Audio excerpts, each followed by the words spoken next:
In this video, I'm going to be showing you an amazing speaker bargain that you can get for as little as £25. Well, this thing, I'm talking about these.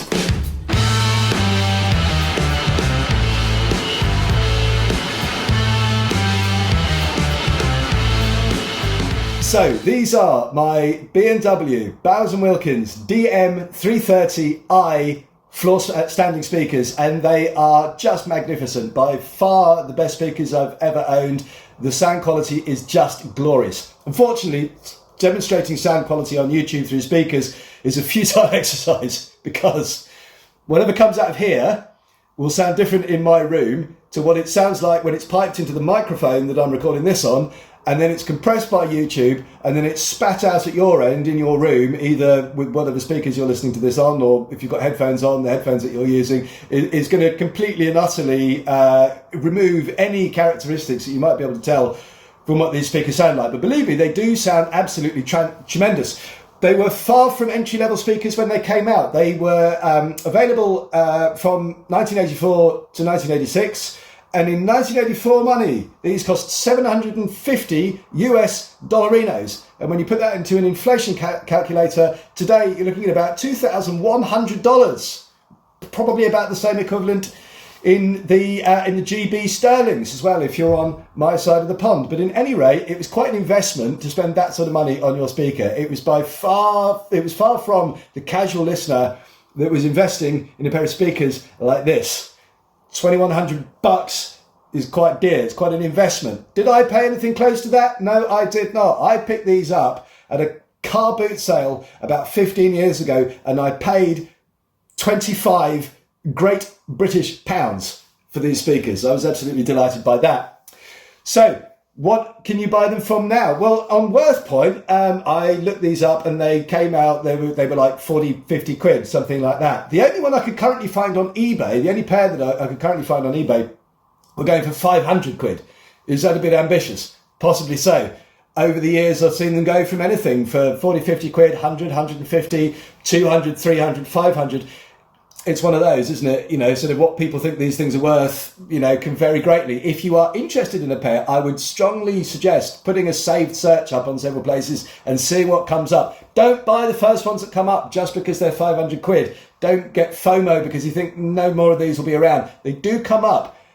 And when they do, it's going to be much more satisfying when you buy them for 25 quid or 50 quid or 100 quid or 150 quid than it is for 500. But even if you spent 500 quid on these speakers, I don't think you'd be disappointed, because they do sound tremendous. Now, as I've said, there is 0 point in me putting music out of these and letting you hear it, because you won't be able to tell what it sounds like through all of that compression and speakers and microphones and all that stuff. But I can give you some specifications. So as far as the technical data is concerned, these are a slightly unusual 2.5-way design. So they're not a 2-way where you'd get a woofer and a tweeter, nor are they a sort of full 3-way where you'd get a woofer, a mid-range and a tweeter.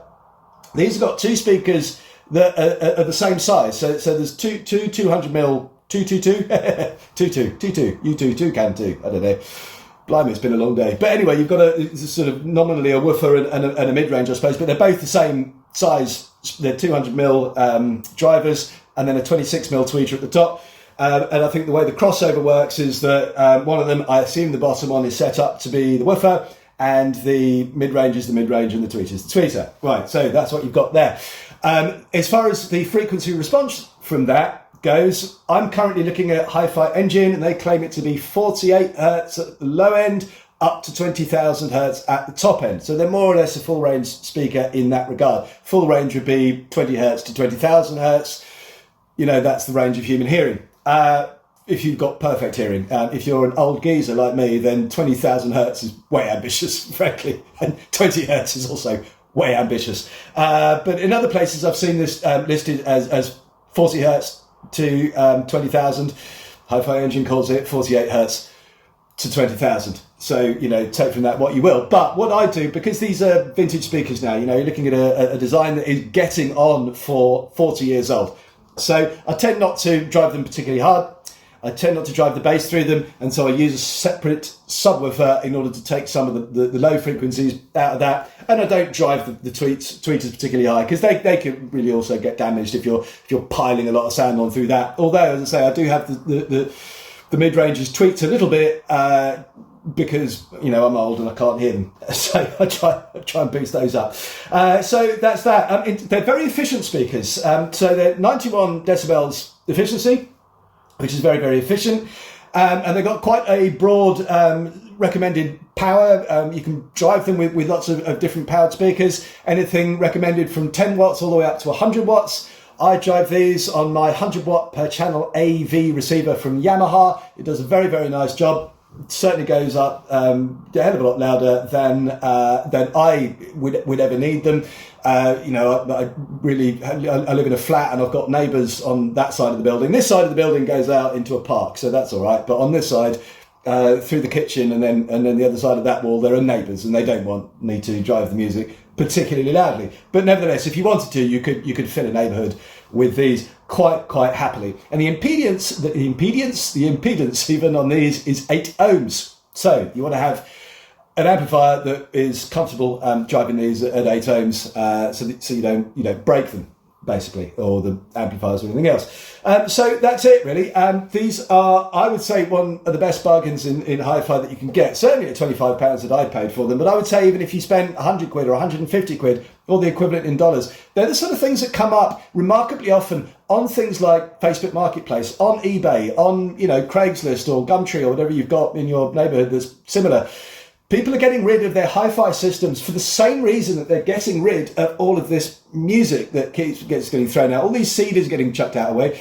CDs are getting chucked away. Speakers are too, because people are downsizing. All they want is stuff like that little Bluetooth speaker that I so flagrantly disregarded earlier and tossed it over there.